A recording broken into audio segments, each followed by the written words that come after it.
सरबुलंद लाला और सौराब लाला हवेली आ गए हैं, मगर बानू बीबी नहीं है उनके साथ। इस नामहरम लड़की को जो तुम हवेली में लेके आए हो, किस हक से रह रही हो? तबाहियां फैला दी हैं हवेली में। बानो बीबी का हो गया है कत्ल, वो भी अपने भाई तुराब के हाथों, क्योंकि उसने उसे कहते हुए सुन लिया कि शेर दिल का कातिल वही है, वो भी नौकरानी के ज़रिए। तभी वो अपनी बीवी को मुंह नहीं लगाता था। सरबुलंद तो उसका पीछा कभी नहीं छोड़ेगा, वो शिकारी कुत्ते ले आएगा और तुराब तक पहुंच जाएगा।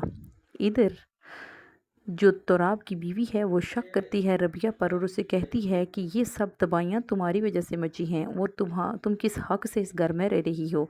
जो नौकरानी है वो तमाम चाल और तमाम खेलों की जड़ है।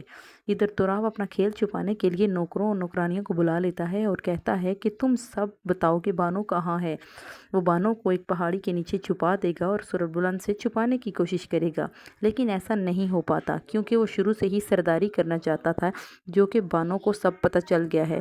वो नौकरों की जैसी ज़िंदगी नहीं गुजारना चाहता था और अपनी बहन को भी मारना नहीं चाहता था।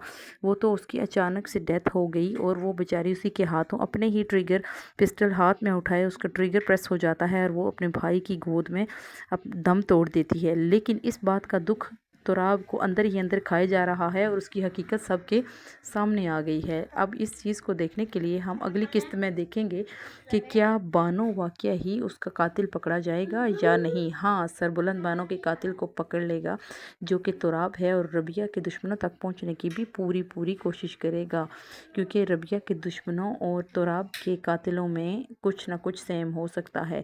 अब वो रबिया जो है वो उस घर से भागने की कोशिश करती है, लेकिन सरबुलंद उसे दोबारा घर वापस ले आएगा क्योंकि वो उसके पास मुदस्सिर की आखिरी निशानी थी। आखिरकार सरबुलंद को पता चल ही गया कि इस सारे खेल के पीछे तुराब का रचा बसाया खेल है, क्योंकि वो नौकरानी के ज़रिए उसी के हाथों अपनी ही बहन का कत्ल कर देता है।